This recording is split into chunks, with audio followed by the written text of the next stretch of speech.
زندگی اور عبادت کے لیے پیدا فرمایا۔ بندگی عشق اور محبت کی انتہا کا نام ہے۔ جب کسی بندے کے دل میں کسی چیز کی طرف یا کسی شخص کی طرف میلان پیدا ہو جاتا ہے تو اس کو رغبت کہتے ہیں، اور جب یہ رغبت بڑھ جاتی ہے اور بندہ اس کو حاصل کرنے کی کوشش کرتا ہے تو اس کو طلب کہتے ہیں، اور جب طلب شدید ہو جائے، اس کو حاصل کیے بغیر بندے کو چین نہ آئے تو اسے محبت کہتے ہیں۔ اور محبت اتنی شدید ہو جائے کہ بندہ بے اختیار اپنے محبوب کے قدموں پہ سر رکھ دے، اسے عبادت کہتے ہیں۔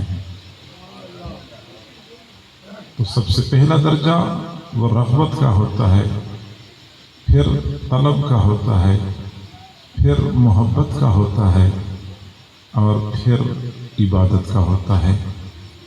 اس لیے ہمارے مشائخ صوفیاء کرام ایک ورد بتاتے ہیں، جب کسی کے دل میں غیر اللہ کی محبت ہوتی ہے اور وہ چاہتا ہے کہ میری جان چھوٹ جائے اس محبت سے، گندی محبت سے میں چھٹکارا پالوں، تو اس کے لیے ہمارے مشائخ فرماتے ہیں کہ یہ ورد کرنا چاہیے: لا مرغوبی الا اللہ، لا مطلوبی الا اللہ، لا محبوبی الا اللہ، لا الہ الا اللہ، لا الہ الا اللہ۔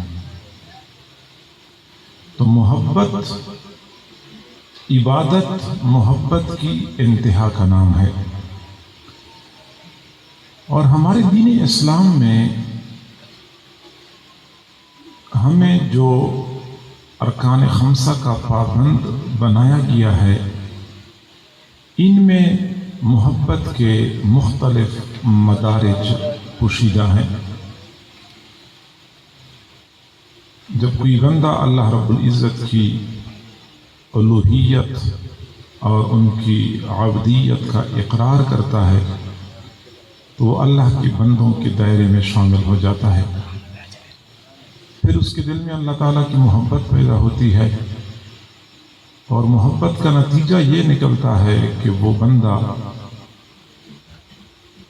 اللہ رب العزت کے ساتھ مناجات اور گفتگو کے لیے بے چین رہتا ہے۔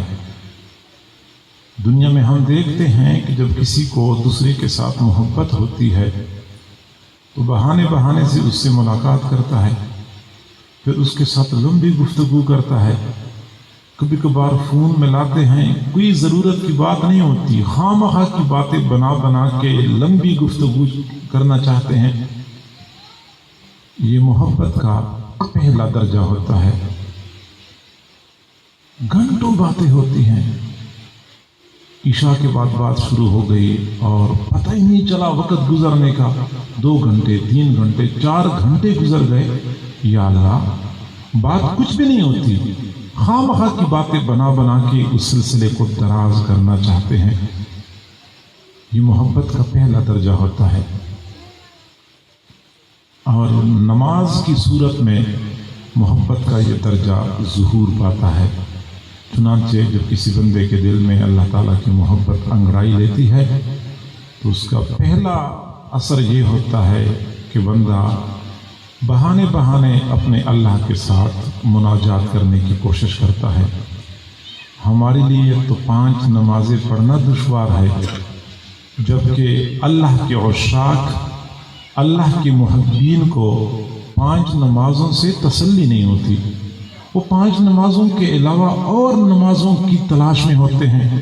کبھی اشراق کا بہانہ بنایا اور اپنے محبوب کے ساتت محو گفتگو ہو گئے، کبھی چاشت کا بہانہ بنایا، اپنے رب کے ساتھ راز و نیاز شروع کر دی، کبھی اوابین کے ذریعے سے اپنے پروردگار کے ساتھ تار جوڑ کے باتیں کرنی شروع کر دی، اور کبھی تہجد کا بہانہ بنا کے اپنے عشق اور محبت کی آگ کو ٹھنڈا کرنے کی کوشش شروع کر دی۔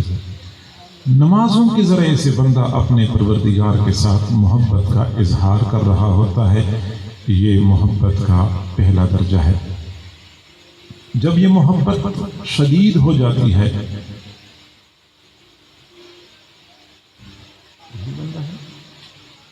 بٹھا لینا، سارے لوگ بیچارے ادھر دیکھ رہے ہیں، یہ ادھر لگا ہوا ہے، یہ ادھر، میں اکیلے لگا ہوں۔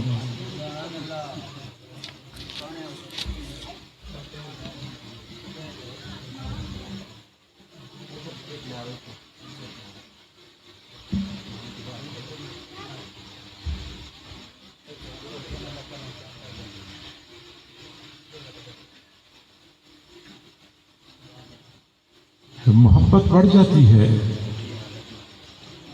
تو حالت یہ ہوتی ہے کہ بندہ اپنے محبوب کے اشاروں پہ اپنا مال لٹاتا ہے، اپنے خون پسینے کی کمائی محبوب کے قدموں میں ڈھیر کر دیتا ہے۔ وہ اشارہ کرتا ہے تو یہ سب کچھ اس کو پہنچا دیتا ہے۔ دنیا والوں سے ہم محبت کرتے ہیں تو اپنا مال ان پر لٹاتے ہیں۔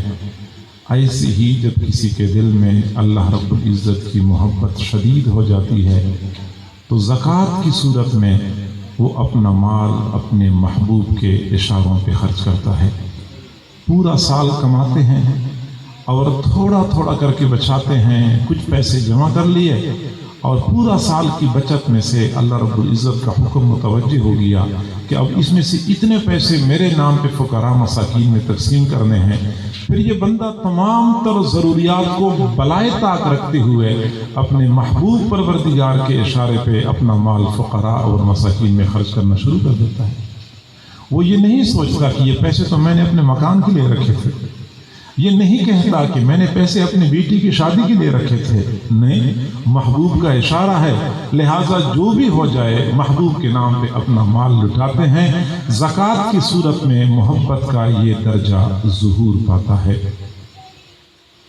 محبت اور بڑھ جاتی ہے تو لوگوں کی حالت یہ ہوتی ہے کہ اپنے محبوب کی یاد میں اتنے مست مستغرق ہو جاتے ہیں کہ کھانے پینے سے بے نیاز ہو جاتے ہیں۔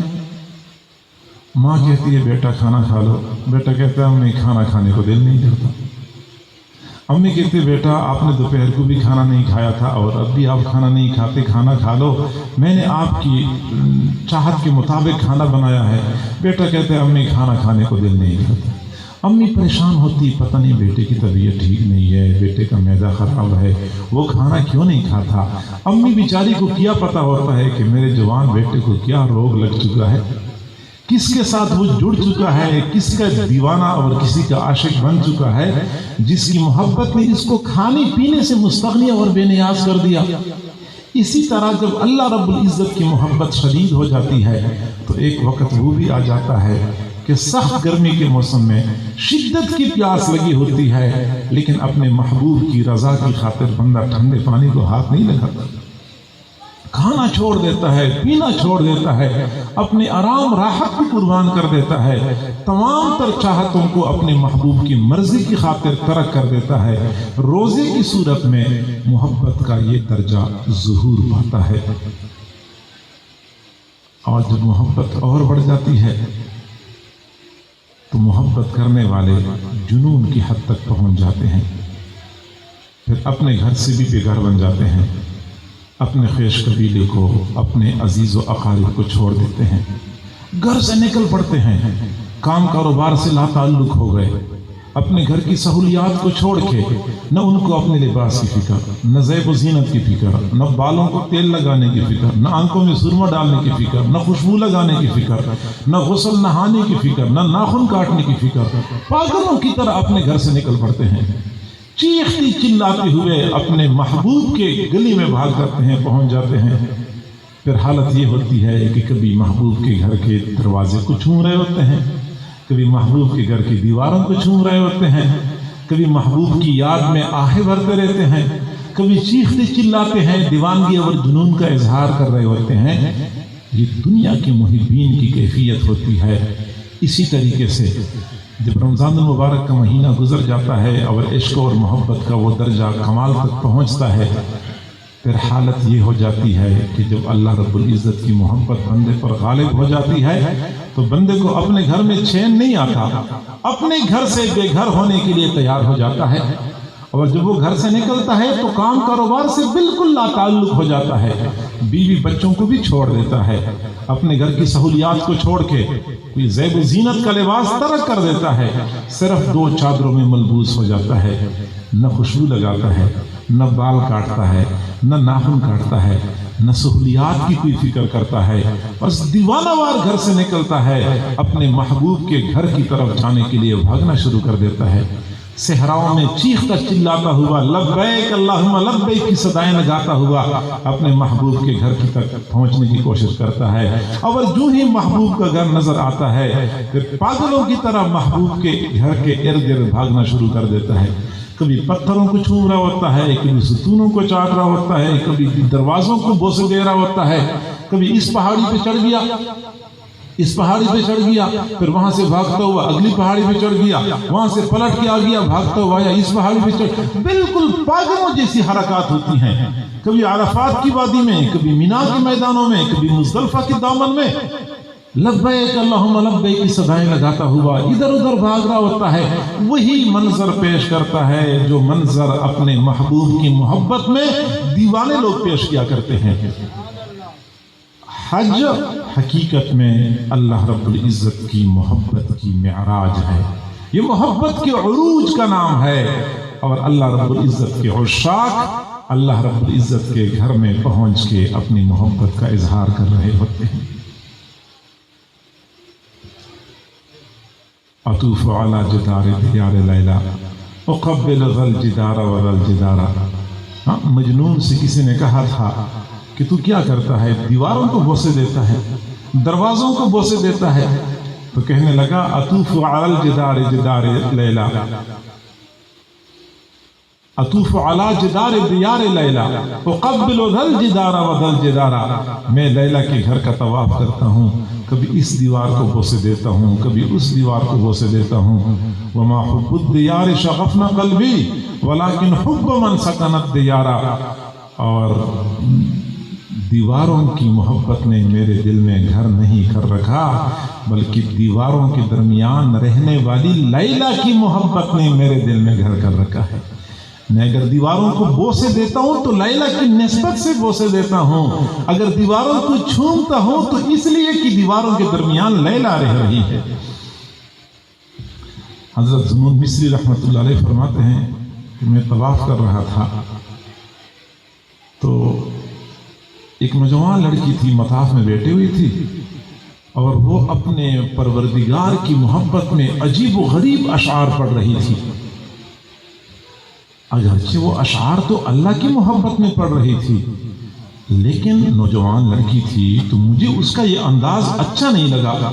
میں اس کے پاس گیا، میں نے کہا اللہ کی بندی آپ یہ کیا کرتی ہو، اتنے سارے لوگ سن رہے ہیں اور آپ یہ اشعار پڑھ رہی ہو۔ جب میں نے بار بار منع کیا تو مجھے کہنے لگی ذنون مصری آپ مجھے یہ بتائیں کہ آپ بیت کا طواف کر رہے ہیں یا رب البیت کا طواف کر رہے ہیں؟ میں نے کہا میں تو بیت کا طواف کر رہا ہوں۔ کہنے لگی ہاں جن کے دل پتھر ہوتے ہیں وہ پتھروں کا طواف کرتے ہیں۔ حقیقت یہ ہوتی ہے کہ دنیا کے کونے کونے سے لوگ جب لاکھوں روپیہ خرچ کر کے حجاز مقدس میں جاتے ہیں، حجاز میں کیا رکھا ہوا ہے؟ حجاز کی سرزمین موسم بالکل ناخوشگوار، آب و ہوا بالکل ناموافق، زندگی کی سہولیات نام کے لیے کوئی موجود نہیں ہے، کئی مہینے تو وہاں بارش نہیں برستی، موسم اتنا شدید ہوتا ہے کہ بندے کے لیے برداشت کرنا دشوار ہو جاتا ہے، نہ کوئی سبزہ موجود ہے، نہ کوئی سبزہ زار موجود ہے، نہ کوئی اور رونق وہاں موجود ہے۔ پھر بیت اللہ میں کیا رکھا ہوا ہے؟ سادہ پتھروں کا بنا ہوا ایک کمرہ ہے، فقط اتنا سا ہے کہ ایک غلاف پہنایا گیا ہے اور تالا وہ سونے کا بنا ہوا ہے۔ اب اس بیت اللہ میں کیا کمال ہے کہ دنیا کے کونے کونے سے لوگ آ کے اس کو دیکھتے ہیں، اس کو چھومتے ہیں؟ اصل وجہ یہ ہے کہ پتھروں کو لوگ نہیں چھومتے، حقیقت میں پتھروں پہ پڑنے والی اللہ رب العزت کی تجلیات کے ساتھ لوگ اپنی محبت کا اظہار کر رہے ہوتے ہیں۔